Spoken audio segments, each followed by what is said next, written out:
So today we are going to discuss balance of payment. हम लोग balance of payment को आज discuss कर रहे हैं। उसमें सबसे पहले हम लोग देखेंगे कि बैलेंस ऑफ पेमेंट होता क्या है। हम लोग इंट्रोडक्शन के अंदर में इसको डिस्कस करेंगे। बैलेंस ऑफ पेमेंट होता क्या है, क्या फ़र्क पड़ता है उससे। उसके बाद हम लोग importance of balance of payment पढ़ेंगे कि किसी भी कंट्री में बैलेंस ऑफ पेमेंट का क्या इम्पोर्टेंस होता है। उसके बाद हम लोग components of balance of payment पढ़ेंगे कि कौन-कौन से ऐसे एलिमेंट्स हैं या फिर कौन-कौन से ऐसे कंपोनेंट्स हैं जो बैलेंस ऑफ पेमेंट में होते हैं और जो रोल प्ले करते हैं, और फिर उनको हम लोग एक्सप्लेन करेंगे एक-एक करके कि जो कंपोनेंट हैं वो क्या हैं, क्या रोल प्ले करते हैं बैलेंस ऑफ पेमेंट में, उनके होने ना होने से क्या फ़र्क पड़ता है। उन्हीं कंपोनेंट की मदद से फिर हम लोग बैलेंस ऑफ पेमेंट में इक्विलिब्रियम और डिसइक्विलिब्रियम को डिस्कस करेंगे। कि बैलेंस ऑफ पेमेंट कब इक्विलिब्रियम पोजीशन में होता है, कब जो है डिसइक्विलिब्रियम पोजीशन में होता है। और जब हम लोग डिसइक्विलिब्रियम को डिस्कस करेंगे, उस समय हम लोग बैलेंस ऑफ पेमेंट में डिसइक्विलिब्रियम के टाइप्स को भी डिस्कस करेंगे कि कौन-कौन से टाइप्स होते हैं डिसइक्विलिब्रियम के बैलेंस ऑफ पेमेंट में।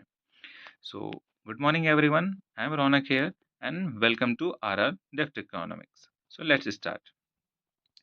सबसे पहले introduction of balance of payment. Balance of payment होता क्या है? A systematic record of all transactions between an economy's economic unit and rest of the world over any given time period is known as country's balance of payment।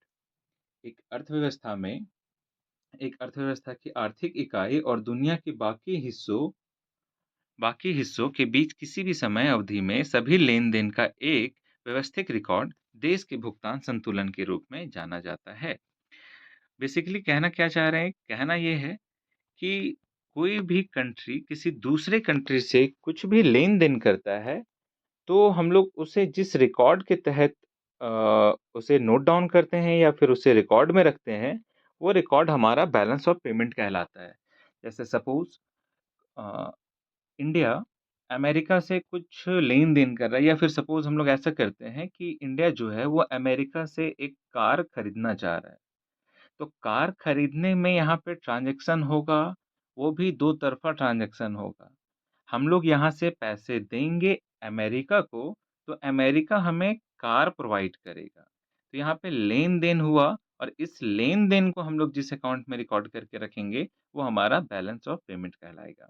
एक fixed interval of time में जब हम लोग किसी भी country में जो भी ट्रांज़ैक्शन हुआ है, उस ट्रांज़ैक्शंस को जब रिकॉर्ड करके रखते हैं इंटरनेशनल ट्रांज़ैक्शन या फिर किसी दूसरे कंट्री के ट्रांज़ैक्शन को, तो वो हमारा बैलेंस ऑफ पेमेंट के अंतर्गत आता है। This includes all the transactions records made among the individual, corporate, and the government, and help in keeping the flow of funds in track to develop the economy as a whole। इसमें व्यक्तियों, corporate और सरकार के बीच किए गए सभी लेन-देन के रिकॉर्ड शामिल हैं और धन के प्रवाह को ट्रैक में रखने में मदद करता है, ताकि अर्थव्यवस्था को एक रूप में विकसित किया जा सके। बैलेंस ऑफ पेमेंट में हम लोग किसी पर्सनल व्यक्ति या फिर हम लोग कह सकते हैं किसी इंडिविजुअल, कॉर्पोरेट सेक्टर के लोग या फिर गवर्नमेंट द्वारा किए गए सभी विदेशी ट्रांजैक्शन को के रिकॉर्ड को रखते हैं, ताकि हम लोग को अपने अर्थव्यवस्था को एक दिशा देने में हेल्प मिले। अगर हम कोई इंडिविजुअल है, जैसे कि इंडिया में हम लोग मान के चलते हैं, इंडिया के जो लोग हैं, वो चाइना के जो सीरीज़ लाइट होते हैं, उसको ज़्यादा यूज़ करते हैं। इसमें हो क्या रहा है, हम लोग अपने यहाँ का पैसा चाइना में भेज रहे हैं और चाइना से सीरीज़ लाइट को इंडिया में ला रहे हैं। तो जितने भी इंडिविजुअल हैं, ये सब के रिकॉर्ड को रखना, प्लस में गवर्नमेंट जो दूसरे कंट्री से लेन-देन करती है, वो सब के रिकॉर्ड को रखना, बैलेंस ऑफ पेमेंट के अंतर्गत आता है। और ये सब के रिकॉर्ड की मदद से हम लोग किसी भी इकोनॉमी को एक डायरेक्शन दे सकते हैं कि हमारा इकोनॉमी घाटे में जा रहा है या फिर सरप्लस में जा रहा है। जैसे कि हम लोग चाइना से सीरीज़ लाइट को इम्पोर्ट कर रहे हैं, तो हम लोग कह सकते हैं कि हमारा इकोनॉमी कहीं न कहीं वो डेफ़िसिट में जा रहा है। क्यों? क्योंकि हमारे यहाँ का पैसा किसी दूसरे कंट्री में जा रहा है। हम लोग यहाँ पे पैसे हम लोग यहाँ से पैसे किसी दूसरे कंट्री में भेज रहे हैं। तो ये हम लोग कहीं न कहीं कह सकते हैं कि ये अनफ़ेवरेबल है हमारे कंट्री के लिए। फ़ेवरेबल कब होगा? जब किसी दूसरे देश का पैसा हमारे कंट्री में आएगा। तो इसको हम लोग आगे अभी समझेंगे इक्विलिब्रियम और डिसइक्विलिब्रियम वाले पोज़ीशन में। अब है importance of balance of payment. किसी भी कंट्री में बैलेंस ऑफ पेमेंट का क्या इम्पोर्टेंस होता है? तो the balance of payment represent a Nations financial and economic situation. कोई भी बैलेंस ऑफ पेमेंट किसी भी कंट्री का फाइनेंशियल और इकोनॉमिक सिचुएशन को बताता है। हमारे अगर हम लोग किसी दूसरे कंट्री से ज़्यादा लेन-देन कर रहे हैं, तो हमारा सिचुएशन को बताए। हम लोग सपोज़ ऐसा करते हैं कि किसी दूसरे कंट्री से हम लोग ज़्यादा इम्पोर्ट करते हैं, हम लोग आयात करते हैं किसी भी चीज़ों का दूसरे कंट्री से, तो ये क्या शो करेगा? ये शो करेगा कि हमारे यहाँ पे हमारा सेल्फ प्रोडक्शन जो है, वो कम है। हम लोग फुल्ली डिपेंडेंट हैं ऑल्टरनेशन पे, हम लोग दूसरे देशों पे पूरी तरह से आधारित हैं। तो बैलेंस ऑफ पेमेंट में जब ट्रांज़ैक्शन को हम लोग बैलेंस ऑफ पेमेंट रिकॉर्ड में रखते हैं, तो वहाँ पे हम लोग देखते हैं कि हम लोग कितना एक्सपोर्ट कर रहे हैं, कितना इम्पोर्ट कर रहे हैं, विदेशों से कितना लेन-देन कर रहे हैं। तो अगर हम लोग ज़्यादा इम्पोर्ट करेंगे, ज़्यादा आयात करेंगे, तो वो हम लोग को बताएगा कि वो हमारे इकोनॉमिक सिचुएशन को बताएगा कि हमारे यहाँ पे प्रोडक्शन कम है और हम लोग दूसरे कंट्री पे पूरी तरह से आधारित हैं। The balance of payment may act as an indicator to determine whether a country's value of currency is appreciating or depreciating. Balance of payment की मदद से हम लोग ये भी जान सकते हैं कि हमारा कंट्री का जो मनी का जो वैल्यू है, हमारे कंट्री के जो मनी का वैल्यू है, वो एप्रिसिएट हो रहा है या डेप्रिसिएट हो रहा है। मनी का वैल्यू कहने का मतलब है, जैसे अगर हम लोग अभी ₹10 में किसी पैकेट ऑफ बिस्किट को खरीद रहे हैं और आगे आने वाले 2 सालों के बाद उसी पैकेट ऑफ बिस्किट को खरीदने के लिए हम लोग को ₹20 अगर देना होगा, तो हम लोग वहाँ पे कह सकेंगे कि हमारा वैल्यू ऑफ मनी कम हुआ है। वैल्यू ऑफ मनी और प्राइस ऑफ कमोडिटी में इनवर्स रिलेशन होता है। या फिर ऐसे हम लोग कर सकते हैं, वैल्यू ऑफ मनी और प्राइस में इनवर्स रिलेशन हो सकता है। ऐसा एक फ़ॉर्मूला भी हम लोग डिस्कस कर सकते हैं। बेसिकली होता क्या है कि जब हमारा वैल्यू ऑफ मनी किसी भी कमोडिटी का प्राइस इंक्रीज़ होता है, तो उसको परचेज़ करने के लिए, उसे खरीदने के लिए हम लोग को ज़्यादा पैसे देने की ज़रूरत होती है। जब हम लोग कम पैसे में सेम कमोडिटी को खरीद रहे थे, लेकिन अब उसी कमोडिटी को खरीदने के लिए हम लोग को ज़्यादा पैसे देने की ज़रूरत है, मतलब हमारा वैल्यू ऑफ मनी कम हुआ है। तो इसी प्रकार हम लोग अंतर्राष्ट्रीय व्यापार की तुलना में समझ सकते हैं। हम लोग इंटरनेशनल ट्रेड की मदद से समझ सकते हैं। जैसे होता क्या है, कोई भी कंट्री अपनी करेंसी को डेप्रिसिएट कब करती है? फॉर एग्ज़ाम्पल अगर कोई फ़ॉरेनर आके इंडिया में कोई भी एक कमोडिटी को ₹50 में खरीद रही है, तो और अगर हमारे यहाँ का जो इकोनॉमिक सिचुएशन है, वो सही नहीं है, तो यहाँ की गवर्नमेंट क्या करेगी, जो फ़ॉरेनर ₹50 में सामान को खरीद रहे थे, अब गवर्नमेंट बोलेगी कि उसी ₹50 में हम आपको ज़्यादा कमोडिटी को सप्लाई करेंगे। उससे क्या होगा, फ़ॉरेनर को लगेगा कि वो ₹50 में ही वो ज़्यादा सामान खरीद रहे हैं और उनको लगेगा कि यहाँ की जो वस्तु है, उसका कीमत कम हुआ है। और हम लोग को अच्छे से पता है कि प्राइस और डिमांड में इनवर्स रिलेशन होता है।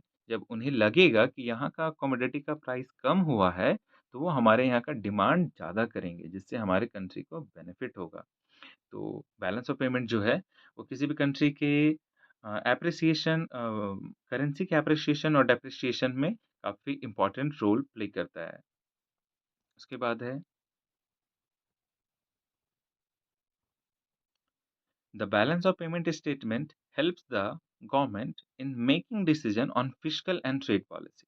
बैलेंस ऑफ पेमेंट की मदद से कोई भी गवर्नमेंट फिस्कल और ट्रेड पॉलिसी में इजीली डिसीजन ले सकती है कि हमें क्या आगे कौन सी पॉलिसी या फिर कौन सी नीति को लागू करना है। बेसिकली दो पॉलिसीज हम लोग देख चुके थे कि फिस्कल पॉलिसी क्या होता है, मॉनेटरी पॉलिसी क्या हो सकता है। अगर जनरल शब्दों में हम लोग बोले कि गवर्नमेंट जो भी पॉलिसी को इम्प्लीमेंट करती है, उसे हम लोग फिस्कल पॉलिसी कहते हैं, या गवर्नमेंट जिस पॉलिसी के अंतर्गत काम करती है, उसे फिस्कल पॉलिसी कहते हैं। और बैंक या फिर हम लोग आरबीआई जिस पॉलिसी के अंतर्गत काम करती है, उसे हम लोग मॉनेटरी पॉलिसी कहते हैं। तो जब हम लोग इंटरनेशनल ट्रेड करते हैं, किसी दूसरे देशों से ट्रेड करते हैं, उसे बैलेंस ऑफ पेमेंट के रिकॉर्ड में रखते हैं, तो उसकी मदद से कोई भी गवर्नमेंट जो है पॉलिसी को इम्प्लीमेंट कर सकती है, या फिर हम लोग कह सकते हैं कि फिस्कल पॉलिसी को इम्प्लीमेंट कर सकती है और ट्रेड पॉलिसी क्या होता है कि अगर हम लोग किसी देश से ज़्यादा आयात कर रहे हैं, तो उस आयात को कम करने के लिए कौन-कौन से मेजर्स को अपनाना चाहिए, टैरिफ लगाना चाहिए, सब्सिडी प्रोवाइड करना चाहिए डोमेस्टिक गुड्स को, या तरह-तरह के कौन-कौन से मेजर्स हैं, वो गवर्नमेंट अप्लाई करती है। It is an account that examines all the import and export transaction and reveal the financial status of the country. Balance of payment की मदद से हम लोग तभी से देख रहे हैं कि कोई भी कंट्री के इंपोर्ट और एक्सपोर्ट को इजीली ट्रैक किया जा सकता है कि कोई भी कंट्री किसी भी कमोडिटी को कितना एक्सपोर्ट कर रहा है, कितना इंपोर्ट कर रहा है। अगर एक पॉइंट ऑफ व्यू से हम लोग देखिए कि अगर कोई भी कंट्री, अगर जैसे इंडिया किसी भी कमोडिटी को एक्सपोर्ट ज़्यादा कर रहा है और इंपोर्ट कम कर रहा है, तो वो हमारे लिए बेनिफिट होगा। बेनिफिट इस केस में होगा, हम लोग यहाँ से सामान प्रोड्यूस करके, मैन्युफैक्चर करके बाहर भेज रहे हैं और बाहर से पैसे को अपने देश में ला रहे हैं। तो कहीं न कहीं हमारे कंट्री में हो क्या रहा है, पैसे ज़्यादा आ रहे हैं, इनफ्लो ऑफ करेंसी हो रहा है और हमारे यहाँ से प्रोडक्ट बाहर जा रहा है, मतलब हमारे यहाँ पे उस प्रोडक्ट का प्रोडक्शन इंक्रीज़ हुआ है। अब प्रोडक्शन इंक्रीज़ हुआ है, तो उस प्रोडक्शन के पीछे जितने भी लेबर हैं या फिर जितने भी लोग हैं, उनको एम्प्लॉयमेंट ज़्यादा मिला है। अब प्रोडक्शन हमारा ज़्यादा था, तो एम्प्लॉयमेंट ज़्यादा हुआ है, उससे हमारा जितने भी लोग हैं, उनका इनकम ज़्यादा होगा। ऐसे करते-करते हमारा पर कैपिटा इनकम बढ़ेगा कंट्री का और हमारा नेशनल इनकम बढ़ेगा। हम लोग कह सकते हैं हमारा, और हमारा नेशनल इनकम बढ़ गया, हम लोग के पास फॉरेन से पैसा भी आ गया, हम लोग ओवरऑल कह सकते हैं हमारा कंट्री का जीडीपी जो है इंक्रीज़ कर सकता है। तो बैलेंस ऑफ पेमेंट की मदद से हम लोग ईज़िली किसी भी देश का एक्सपोर्ट-इम्पोर्ट को समझ सकते हैं। अब है component of balance of payment कि बैलेंस ऑफ पेमेंट के कौन-कौन से तत्व हैं, कौन-कौन से कंपोनेंट्स हैं। तो बेसिकली बैलेंस ऑफ पेमेंट के 2 कंपोनेंट माने जाते हैं। एक तो है करंट अकाउंट, दूसरा है कैपिटल अकाउंट। हम लोग डिस्कस करते हैं करंट अकाउंट में हम लोग किन-किन ट्रेड या फिर किन-किन वस्तुओं का अध्ययन करते हैं और कैपिटल अकाउंट में किन-किन चीज़ों को लिस्ट में लाते हैं। तो सबसे पहले करंट अकाउंट। करंट अकाउंट में बेसिकली हम लोग उन मर्केंटाइज़ गुड, मतलब जिसे हम लोग डेली ट्रांज़ैक्शन करते हैं या फिर बहुत प्रोमिनेंट रूप से ट्रांज़ैक्शन करते हैं, उसे रखते हैं। सर्विसेज़, कोई भी सर्विसेज़ हम लोग देते हैं, किसी फ़ॉरेन में या फ़ॉरेन से लेते हैं, उनको रिकॉर्ड रखते हैं करंट अकाउंट में। ट्रांसफ़र्स, कोई भी यूनिलैटरल ट्रांसफ़र्स होता है, उसे करंट अकाउंट में मेज़र किया जाता है और अर्निंग्स, हमारा जो फ़ॉरेन से अर्निंग हुआ है या फिर हमारा डोमेस्टिक से कोई फ़ॉरेनर है, वो अर्न किए हैं, ये सारा जो है, हम लोग करंट अकाउंट में रखते हैं। कैपिटल अकाउंट में किन-किन चीज़ों को रखा जाता है? तो कैपिटल अकाउंट में जितने भी लोन्स एंड बोरोइंग्स हैं, जितने भी हम लोग उधार या फिर कर्ज लिए हुए रहते हैं, वो सबको हम लोग स्टडी करते हैं। इन्वेस्टमेंट, इन्वेस्टमेंट में हम लोग फॉरेन डायरेक्ट इन्वेस्टमेंट का स्टडी कर सकते हैं कि हम लोग हमारे यहाँ पे कितने एफडीआई इन्वेस्टमेंट हैं, फॉरेन डायरेक्ट इन्वेस्टमेंट हो चुके हैं या फिर हम लोग दूसरे देश में कितना फॉरेन डायरेक्ट इन्वेस्टमेंट किए हैं, ये सब का। तीसरा है फॉरेन एक्सचेंज रिज़र्व कि हमारा फॉरेन एक्सचेंज रिज़र्व कितना है। बेसिकली अगर हम लोग डिवाइड करना चाहें, तो कैपिटल अकाउंट में जितने भी एसेट होते हैं, वो सब का स्टडी हम लोग करते हैं। Current account, capital account. अब एक-एक करके हम लोग डिस्कस करते हैं कि करंट अकाउंट और कैपिटल अकाउंट को। Current account, the current account in the balance of payment comprises of the transactions in goods and services alongside transfer during the current time period. Balance of payment में चालू खाते में वर्तमान समय अवधि के दौरान स्थानांतरण के साथ साथ वस्तुओं और सेवाओं का लेन देन भी शामिल है। करेंट टाइम पीरियड में जितने भी हम लोग गुड्स और सर्विसेज का ट्रांजेक्शन करते हैं, वो सारा हमारा करंट अकाउंट में आता है, जैसे कि अभी हम लोग यहाँ पिछले वीडियो में देखे थे। करंट अकाउंट में हमारे जितने भी गुड्स एंड सर्विसेज, मर्केंटाइज में गुड्स आ गए और सर्विसेज हमारा, गुड्स और सर्विसेज जितने भी हैं, वो सबका लेन देन को हम लोग डिस्कस करते हैं करंट अकाउंट में या फिर उसको लिस्ट करते हैं करंट अकाउंट में। तो करंट अकाउंट को हम लोग बेसिकली एक फ़ॉर्मूले की मदद से भी समझ सकते हैं। करंट अकाउंट, जैसे कि ये फ़ॉर्मूला आप लोग को दिख रहा है, value of export minus value of import. हम लोग सबको पता है कि यहाँ पे अगर माइनस का साइन है, मतलब नेट आएगा। हम लोग किसी भी ट्रांज़ैक्शन में या फिर किसी भी चीज़ में नेट लगाते हैं, मतलब हम लोग को वहाँ पे कुछ माइनस करना है। तो जब हम लोग वैल्यू ऑफ एक्सपोर्ट और वैल्यू ऑफ इम्पोर्ट को माइनस करते हैं, तो हमारा नेट एक्सपोर्ट आता है। मतलब हम लोग यहाँ से कितना जो वस्तु है, वो कितना कीमती वस्तु या फिर जिस कीमत की वस्तु को निर्यात कर रहे हैं और जिस कीमत की वस्तु को आयात कर रहे हैं, जब ये दोनों को हम लोग माइनस करते हैं, तो हमारा निकलता है नेट एक्सपोर्ट कि हम लोग नेट कितना निर्यात किए। उसको प्लस करना है नेट ट्रांसफर फ्रॉम अब्रॉड। यहाँ पे भी नेट वर्ड का आया है। अब net word net transfer from abroad, इसी तरह हम लोग इसका निकालेंगे कि नेट ट्रांसफर हम लोग विदेशों से कितना किए हैं और विदेशों को कितना किए हैं। मतलब हम लोग किसी भी दूसरे कंट्री से कितना आयात किए हैं और किसी भी कंट्री में कितना हम लोग निर्यात किए हैं। ये दोनों को जब हम लोग माइनस करेंगे तो हमारा आएगा नेट ट्रांसफर्स फ्रॉम अब्रॉड। तो करंट अकाउंट का बेसिकली ये कह सकते हैं आप लोग एक फॉर्मूला है, this one. Capital account. Capital account क्या होता है? All the asset transactions are recorded in the capital account. Any type of wealth that can be held, such as stocks, bonds, government debt, etc., can be considered as an asset. सभी संपत्ति लेन then पूंजी खाते में दर्ज किए जाते हैं। किसी भी प्रकार की संपत्ति जिसे स्टॉक, बॉन्ड, सरकारी ऋण आदि के रूप में रखा जा सकता है, को संपत्ति माना जाता है। बेसिकली यहाँ पे जो वर्ड आया एसेट, कभी कभी हम लोग कंफ्यूज कर जाते हैं लिएबिलिटी एंड एसेट में। एसेट क्या है? अगर हम लोग एकदम बहुत कॉमन सा वर्ड्स में अगर समझें कि जहाँ से हम लोग को पैसे मिलेंगे, वो हमारा एसेट कहलाता है। जहाँ पे हम लोग को पैसे देना है, वो हमारा लिएबिलिटी कहलाता है, वो हमारी देनदारियाँ कहलाती हैं। तो all the asset transaction are recorded in capital account. जितने भी एसेट का ट्रांज़ैक्शन होता है, उसे कैपिटल अकाउंट में रखा जाता है। और वो एसेट का टाइप क्या-क्या हो सकता है? तो वो हमारा स्टॉक, बॉन्ड्स, गवर्नमेंट डेट, ये सारा हमारा एसेट के रूप में आता है। जैसे कि हम लोग क्या किए, हम लोग इंडिया के लोग किसी अ, अमेरिका में अगर हम लोग बोलें या फिर अमेरिका के किसी जो शेयर मार्केट है, अमेरिका का जो शेयर मार्केट है, वहाँ पे अपना कोई स्टॉक खरीद के रख लिए। तो वो क्या हुआ, हम लोग यहाँ से पैसे लगाए अभी फॉर करंट टाइम पीरियड, अभी हम लोग पैसे लगाए और वहाँ का शेयर को खरीद लिया, लेकिन वो हमारा एक एसेट होगा। आगे चल के अगर प्रॉफ़िट होगा, मार्केट राइज़ करेगा और उस शेयर को हम लोग बेचेंगे, तो वहाँ से हम लोग को ज़्यादा प्रॉफ़िट अर्निंग होगा, जो कि पैसे हम लोग को फिर इंडिया में आएगा। तो एक एसेट का काम करेगा। तो जितने भी एसेट, बॉन्ड, गवर्नमेंट डेट वगैरह होते हैं, वो सारे को हम लोग कैपिटल अकाउंट में स्टडी करते हैं। Purchase of an asset records deduction in capital account. If an Indian is purchasing a US car company, then it is recorded at debt in the capital account of India.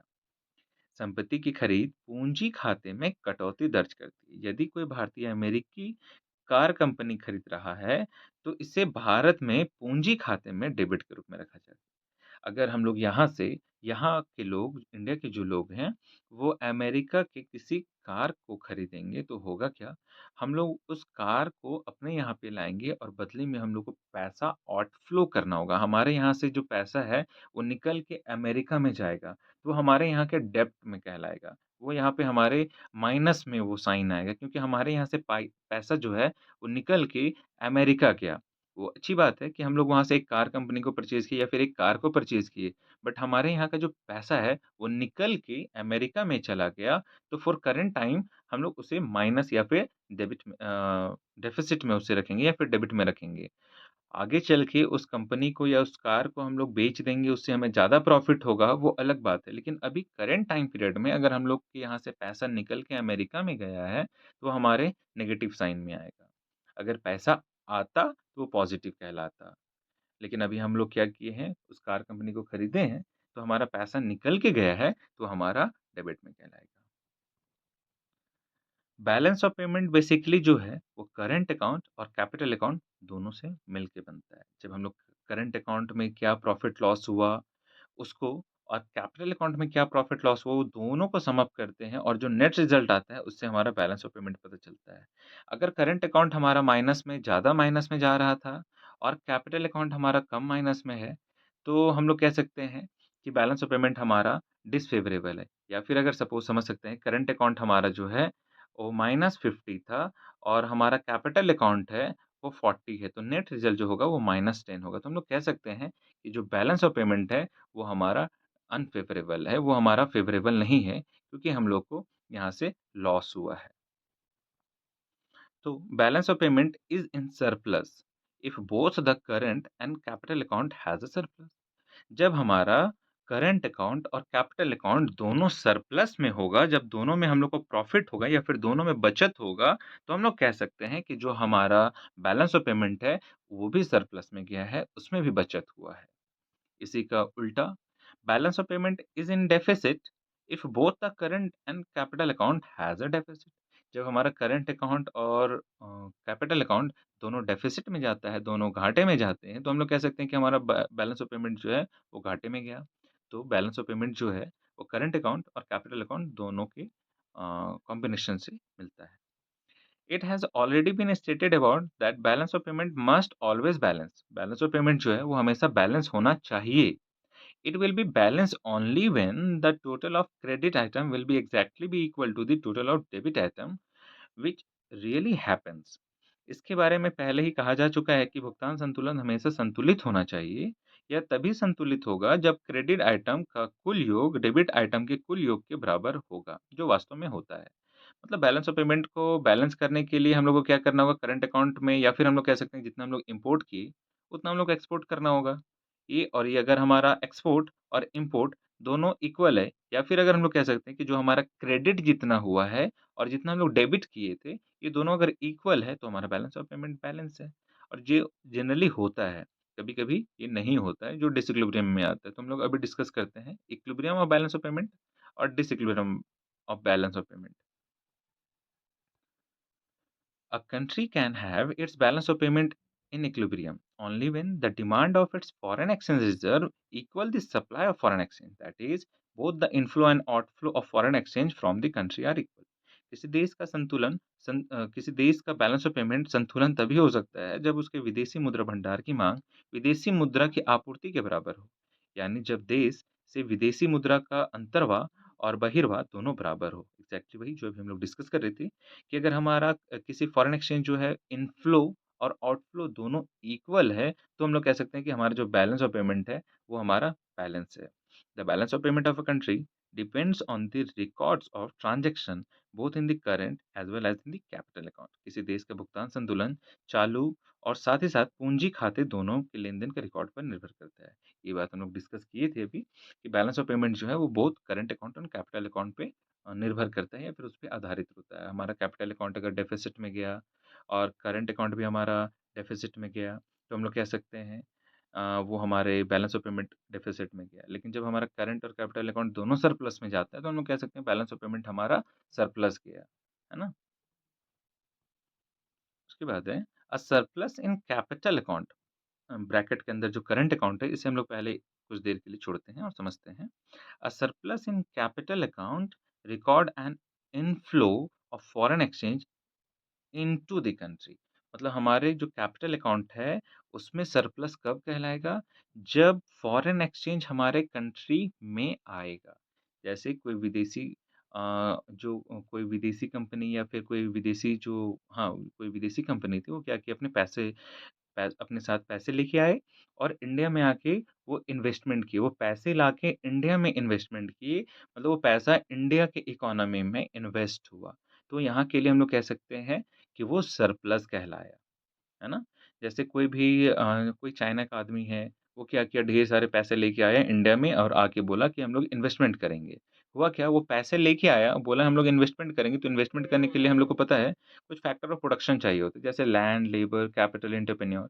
तो वो ज़मीन भी यहीं से rent में लेगा, labour भी यहीं से हायर करेगा, वो कैपिटल अपने पास लेके आया था लेकिन एंटरप्रेन्योर कुछ ना कुछ यहाँ से चूज़ करेगा। तो यहाँ के लोगों को एम्प्लॉयमेंट मिलेगा, उनका इनकम जनरेट होगा, हम लोग फिर कह सकते हैं पर कैपिटा इनकम होगा, नेशनल इनकम इंक्रीज़ होगा, जीडीपी ग्रोथ होगा। ये सब जो है अगर हमारा कैपिटल इनफ्लो हुआ है, फॉरेन एक्सचेंज इनफ्लो हुआ है, तो हमारा फॉरेन एक्सचेंज जो है वो या फिर कैपिटल अकाउंट जो है वो सरप्लस में जाता है। डेफ़िसिट इन करंट अकाउंट इसी का उल्टा कि जब हमारा करंट अकाउंट डेफ़िसिट में कब जाता है, account leads to an outflow of foreign exchange. जब हमारे यहाँ से फॉरेन एक्सचेंज है या फिर जो पैसे हैं, वो बाहर जाते हैं, तो हम लोग कह सकते हैं कि हमारा जो बैलेंस ऑफ पेमेंट है वो डेफ़िसिट में है। Thus, the concept of balance of payment is based on the concept of accounting equilibrium। मतलब इक्विलिब्रियम कॉन्सेप्ट पे हमारा बैलेंस ऑफ पेमेंट जो है वो बेस है। अब इक्विलिब्रियम कॉन्सेप्ट को हम लोग current account and capital account की मदद से समझ सकते हैं, जो कि ये फॉर्मूला है कि हमारा करंट अकाउंट और कैपिटल अकाउंट जो है वो हमेशा बैलेंस होना चाहिए। उसके बाद है बैलेंस ऑफ पेमेंट डिसइक्विलिब्रियम, हम लोग तो अभी देख लिए कि बैलेंस ऑफ पेमेंट इक्विलिब्रियम के कब-कब होगा, जब हमारा कैपिटल और करंट अकाउंट दोनों इक्वल होगा, इक्विलिब्रियम पोज़ीशन में होगा। लेकिन बहुत ऐसा केस होता है, जब हमारा बैलेंस ऑफ पेमेंट जो है, वो डिसइक्विलिब्रियम में होता है। In economic terms, balance of payment equilibrium occurs when surplus or deficit is eliminated from the balance of payment. However, normally in real life, such equilibrium is not found. आर्थिक दृष्टि से भुगतान संतुलन संतुलन होता है जब भुगतान संतुलन से अधिशेष या घाटा समाप्त हो जाता है। हालांकि सामान्य रूप में वास्तविक जीवन में ऐसा संतुलन नहीं पाया जाता। अभी जो हम लोग पीछे में डिस्कशन कर रहे थे कि ये हमारा सरप्लस होगा, डेफ़िसिट होगा और दोनों जो हमारा जितना हमारा सरप्लस होगा, उतना ही हमारा डेफ़िसिट होगा, तो इक्विलिब्रियम होगा। लेकिन प्रैक्टिकल लाइफ़ में या फिर रियल लाइफ़ में ये हमेशा पॉसिबल नहीं हो पाता, कि हमारा जितना सरप्लस हुआ है, उतना ही हमारा डेफ़िसिट होगा। जितना हम लोग बचत किए थे, उतना ही हमारा घाटा होगा। ये हमेशा इस केस में नहीं हो पाता, रियल लाइफ़ में ये हमेशा पॉसिबल नहीं हो पाता। तो जब हमारा सरप्लस और डेफ़िसिट इक्वल नहीं होता, तो उस सिचुएशन को हम लोग डिसइक्विलिब्रियम कहते हैं। Rather, it is the disequilibrium in the balance of payment that is normal phenomena. In case of developing countries like India, China, etc., the tendency of disequilibrium always exists. बल्कि यह भुगतान balance of payment के में असंतुलन जो है सामान्य घटना है। भारत, चीन आदि विकासशील देशों में के मामले में असमानता की प्रवृत्ति हमेशा मौजूद रहती है। इंडिया, चाइना ये सब जो हमारी जो कुछ-कुछ कंट्रीज़ हैं, इस कंट्री में डिसइक्विलिब्रियम होना ये जो नॉर्मल फिनोमेना है। मतलब कभी सरप्लस ज़्यादा हो जाता है या फिर हम लोग कह सकते हैं कभी हमारा डेफ़िसिट ज़्यादा हो जाता है। तो ये जो डिसइक्विलिब्रियम है वो कॉमन है। तो डिसइक्विलिब्रियम के कुछ टाइप्स हैं। कौन-कौन से टाइप्स या फिर बहुत अगर आप लोग डिटेल में स्टडी करें या फिर बहुत सारे बुक्स में देखें, तो वहाँ पे कहीं पे आप लोग को 7 डिसइक्विलिब्रियम के टाइप मिल जाएँगी, कहीं पे 8 भी मिल जाएँगे। बेसिकली हम लोग यहाँ पे कुछ लिमिटेड 4 कर रहे हैं। पहला है इनकम डिसइक्विलिब्रियम, आय का असंतुलन होना, इसकी वजह से बैलेंस ऑफ पेमेंट हमारा डिसइक्विलिब्रियम में हो सकता है या फिर एक प्रकार है। दूसरा है स्ट्रक्चरल चेंजेस, तीसरा है साइक्लिकल डिसइक्विलिब्रियम और लास्ट हम लोग डिस्कस करेंगे सेक्युलर डिसइक्विलिब्रियम। ये 4 डिसइक्विलिब्रियम के टाइप्स को हम लोग डिस्कस करेंगे। ये 4 बैलेंस ऑफ पेमेंट डिसइक्विलिब्रियम के टाइप होते हैं। तो सबसे पहले हम लोग डिस्कस करते हैं income disequilibrium. Income disequilibrium is those in which income changes in relation to national income abroad without significant change in relative price. ये आय असमानता वह है जिसमें विदेशों में राष्ट्रीय आय के संबंध में आय में परिवर्तन होता है सापेक्ष कीमतों में महत्वपूर्ण परिवर्तन के बिना। जैसे क्या हुआ कि हम लोग कुछ सामान को जैसे कि सपोज़ अभी कार खरीद रहे थे। अभी हम लोग क्या है ना इंडिया के जो लोग हैं वो अमेरिका से कार खरीद रहे थे। कितने में खरीद रहे थे? तो सपोज़ हम लोग करते हैं 50 लाख में। 50 लाख में एक कार को इंडिया के जो लोग हैं वो अमेरिका से खरीद रहे थे। तो हुआ क्या कि इंडिया के जो लोग हैं उनका इनकम बढ़ गया। अगर पहले उनका इनकम 5 लाख था और वो कार को खरीद रहे थे 50 लाख में, अब क्या हुआ उनका इनकम इंडिया के जो लोग हैं उनका इनकम बढ़ गया सपोज़ हम लोग कहते हैं 10 लाख। उनका इनकम बढ़ के हो गया 10 लाख और जो कार का प्राइस है वो नहीं बढ़ा। होना क्या चाहिए कि जैसे-जैसे हमारा इनकम बढ़ता है, वैसे-वैसे प्राइस भी बढ़ना चाहिए। लेकिन क्या हुआ कि हमारा इनकम बढ़ गया, लेकिन जो हम लोग फ़ॉरेन से जो कार खरीद रहे थे, उसका प्राइस नहीं बढ़ा। तो ये डिसइक्विलिब्रियम का पार्ट होता है। कैसे? हमारा आय बढ़ गया, लेकिन वो जो कीमत है वो नहीं बढ़ा, मतलब वो रिलेटिव रूप से हमारे लिए जो कार है, वो सस्ता हो गया। हमारा इनकम बढ़ गया और उस कार का प्राइस सेम है। तो रिलेटिव रूप से जो हमारा अ, वो जो कार है रिलेटिव रूप से हमारे लिए सस्ता हो गया, है ना?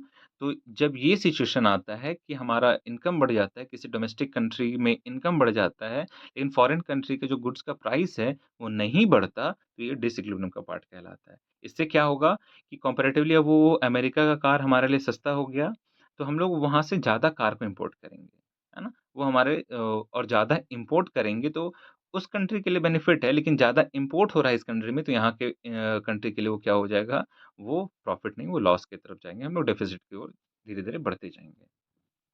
दूसरा है structural changes. Structural disequilibrium arises from structural changes occurring in a few sectors of the economy at home or abroad. which may after the demand for supply condition for export or import of or both। संरचनात्मक असमानता देश या विदेश में अर्थव्यवस्था के कुछ क्षेत्रों में होने वाले संरचनात्मक परिवर्तनों से उत्पन्न होती है, जो निर्यात या आयात या दोनों के लिए आपूर्ति की स्थिति में मांग में बदल देता है। बेसिकली स्ट्रक्चरल चेंजेस में हम लोग जो बिजनेस साइकिल स्टडी कर चुके हैं, जब बिजनेस साइकिल हमारा अपवर्ड होता है किसी जैसे डोमेस्टिक कंट्री हमारा इंडिया है और इंडिया का जो बिजनेस साइकिल है वो अपवर्ड की तरफ मूव किया है, तो हम लोग कह सकते हैं कि हमारे लिए वो बेनिफिट होगा। लेकिन जब हमको बेनिफिट होगा तो किसी दूसरे को क्या होगा? लॉस होगा। तो balance of payment business cycle या फिर ट्रेड साइकिल की वजह से जो चेंजेज़ आता है या फिर जो डिसइक्विलिब्रियम आता है, वो हमारे स्ट्रक्चरल चेंजेज़ की ओर जाता है। तीसरा है cyclical cyclical disequilibrium. Cyclical disequilibrium में भी हम लोग बिज़नेस साइकिल को ला सकते हैं या फिर ट्रेड साइकिल को ला सकते हैं। बट हम लोग डिफरेंशिएट कर सकते हैं स्ट्रक्चरल चेंजेज़ को और साइक्लिकल चेंजेज़ को। स्ट्रक्चरल चेंजेज़ में हम लोग बिज़नेस साइकिल को लेंगे, बट सिर्फ़ बिज़नेस साइकिल को नहीं लेंगे। वहाँ पे मतलब जितने भी अदर फैक्टर्स हैं, वो सबको स्टडी करेंगे। लेकिन साइक्लिकल फैक्टर में क्या है ना कि जितने भी ट्रेड साइकिल की मदद के ट्रेड साइकिल की वजह से हमारे जो चेंजेज़ आया है, वो। जैसे cyclical disagreement occur either because the pattern or business cycle in different countries flow different path or because income elasticity of demand for import in different countries are different। Structural changes में क्या था कि वहाँ का जो structure है income pattern हो गया या डिमांड पैटर्न हो गया या सप्लाई का जो कंडीशन है वो चेंज करता जाएगा, तो हम लोग जो ट्रेड साइकिल है वो भी चेंज करेगा। लेकिन साइक्लिकल डिसइक्विलिब्रियम में क्या है, ये सिर्फ जो ट्रेड साइकिल है उसमें जो चेंजेस आएगा उसके वजह से जो हमारा डिसइक्विलिब्रियम क्रिएट होगा उसे हम लोग साइक्लिकल डिसइक्विलिब्रियम में काउंट करेंगे। और the last secular disequilibrium. Secular disequilibrium is the in the balance of payment is a long-term phenomenon caused by persistent, deep-rooted dynamic changes that slowly take place in the economy over a long period of time। भुगतान संतुलन में धर्मनिरपेक्ष असमानता एक दीर्घकालिक घटना है जो लगातार गहरी जड़ वाले गतिशील परिवर्तन के कारण होती है, जो धीरे-धीरे अर्थव्यवस्था में लंबी अवधि के लिए होती है। जैसे क्या है ना कि कोई भी किसी भी डोमेस्टिक कंट्री का पैटर्न हो गया या फिर उसका ट्रेडिशन हो गया, वो धीरे-धीरे अगर किसी कंट्री का डोमेस्टिक कंट्री का चेंज करते जा रहा है, तो फॉरेन कंट्री का जो डिमांड है वो उसमें चेंज आते जाएगा। अगर हम लोग कह सकते हैं अब अगर फॉर एग्ज़ाम्पल इंडिया जो है वो कार ज़्यादा पॉपुलेशन हो रहा है तो कार सबको चाहिए।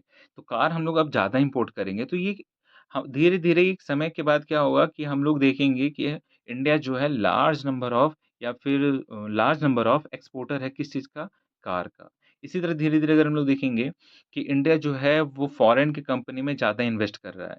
तो एक दिन में ज़्यादा नहीं होगा। अगर इंडिया के लोगों का इनकम बढ़ जाएगा, उनको प्रॉपर नॉलेज आ जाएगा, मार्केट का समझ आ जाएगा, तो वो क्या करेंगे, धीरे-धीरे एक टाइम ऐसा आएगा जब हम लोग कह सकेंगे कि जो मेजॉरिटी जो फॉरेन का स्टॉक है, वो इंडिया के जो लोग हैं, वो होल्ड करके रखे हुए हैं। तो जो कुछ डीप रूटेड या फिर डायनामिक चेंज होते हैं लॉन्ग टर्म्स में, उन सारे को हम लोग सेक्युलर डिसइक्विलिब्रियम में रखते हैं।